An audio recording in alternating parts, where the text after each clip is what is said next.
नमस्कार, मी डॉक्टर मच्छिंद्र बांगर महाराष्ट्रातील आणि देशातील हवामान परिस्थितीसंदर्भात ताजा अंदाज देणार. आपण बघतात की उत्तर भारतातून एक ट्रफ महाराष्ट्रापर्यंत पोहोचले. त्यामुळे महाराष्ट्रामध्ये अनेक जिल्ह्यांमध्ये म्हणजे ज्या जिल्ह्यांनी कधी नव्हे अशी गारपीट बघितलेली आहे, पुणे शहरात असेल किंवा धुळे, नंदुरबार, जळगाव या जिल्ह्यात, त्याचबरोबर अहिल्यानगर, छत्रपती संभाजीनगर, जालना, अकोला, बुलढाणा, वाशिम,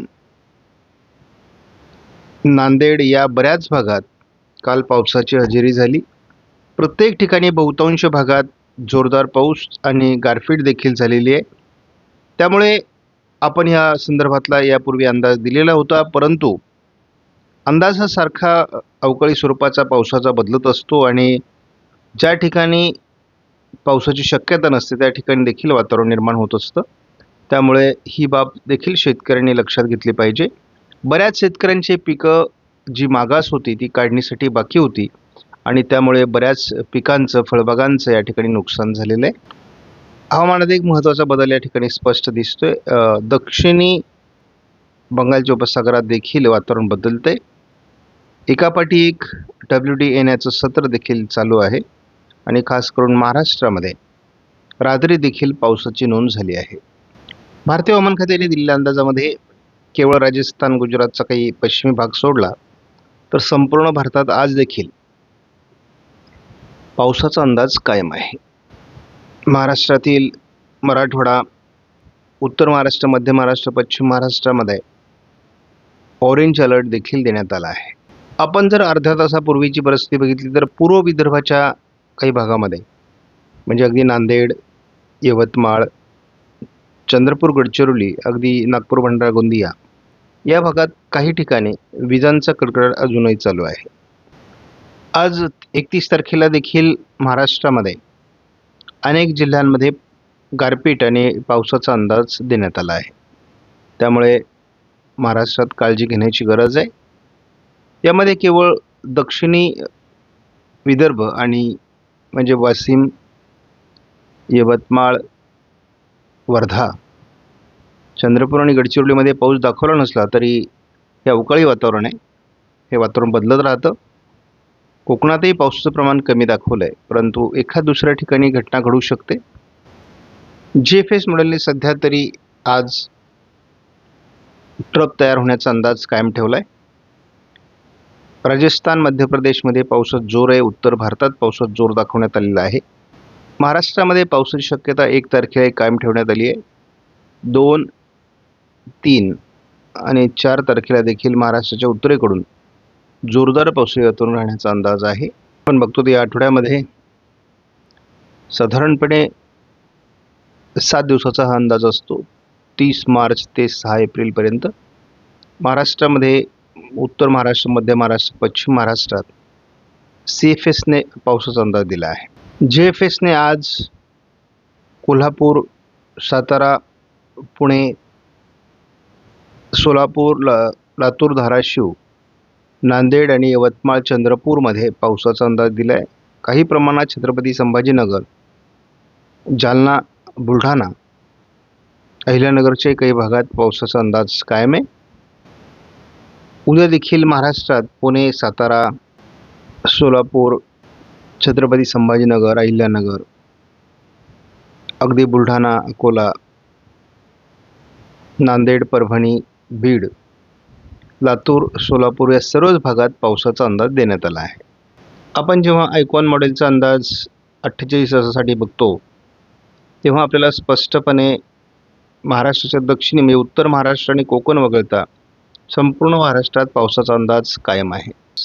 या SMW मॉडेलच्या अंदाजात विखुरलेल्या स्वरूपात पाऊस 48 तासात दाखवण्यात आला आहे. आपण दोन्ही समुद्रांमध्ये स्पष्टपणे उच्च दाबाची चक्राकार स्थिती म्हणजेच अँटी सर्क्युलेशन बघतो आणि यामुळे देखील भारताच्या भूभागावर बाष्प येण्यास मदत होते.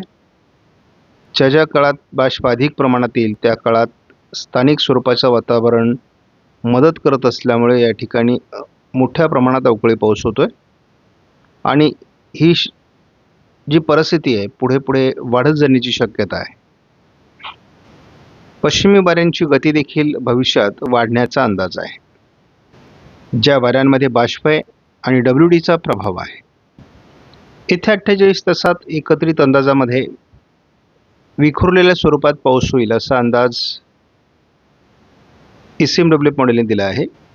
आपण जेव्हा बघतो की JFS मॉडेलने सातारा, पुणे, अहिल्यानगर, छत्रपती संभाजीनगर, जालना, बुलढाणा, अकोला, अमरावती, नागपूर, वर्धा, यवतमाळ, चंद्रपूर आणि वाशिम जिल्ह्यात पावसाचा अंदाज दिला आहे. येत्या 48 तासात आयकॉन मॉडेलने मात्र जवळपास सातारा, कोल्हापूर, सोलापूर, बीड, लातूर, नांदेड, परभणी, वाशिम, हिंगोली, जालना, छत्रपती संभाजीनगर, पूर्व भाग, बुलढाणा, अकोला आणि अमरावती, नागपूरपर्यंत, यवतमाळ, वर्धा या जिल्ह्यात पावसाचा अंदाज दिला आहे. आज जर आपण 48 तासाचा अंदाज बघितला तर सातारा, कोल्हापूर, सोलापूर, लातूर, धाराशिव, अहिल्यानगर, बीड, अगदी नांदेड, यवतमाळ या भागापर्यंत पावसाचा अंदाज राहणार आहे, अकोल्याच्या काही भागात. त्यामुळे आज देखील पावसाचं वातावरण राहील, परंतु तुलनेत आज थोडा प्रभाव हा सोलापूर भागामध्ये दिसतोय. पुढील 48 तासासाठी आपण अंदाज बघतो. वारे हे पश्चिमी आणि पूर्व असं एकत्र असल्यामुळे आणि त्यांचा मिलाप महाराष्ट्रात होत असल्यामुळे आपल्याला अगदी 1 तारखेला देखील पावसाचा प्रभाव लातूर, बीड, नांदेड, परभणी, वाशिम, हिंगोली, सातारा, पुणे पूर्व भागात दिसण्याची शक्यता आहे. त्यामुळे एकूणच आपण हा अंदाज ECMWF मॉडेलनुसार बघतो. थोडे बंगालच्या उपसागरातून आणि अरबी समुद्रातून येत असलेल्या वाऱ्यांचा मिलाप महाराष्ट्रात होत असल्यामुळे पुणे, सातारा, कोल्हापूर, अगदी अहिल्यानगर, बीड, नांदेड, परभणी, लातूर, धाराशिव, सोलापूर या भागात पावसाचा अंदाज आज देखील देण्यात आलेला आहे. म्हणजे आज थोडा प्रभाव दक्षिणी पट्ट्यात राहील असा अंदाज आहे.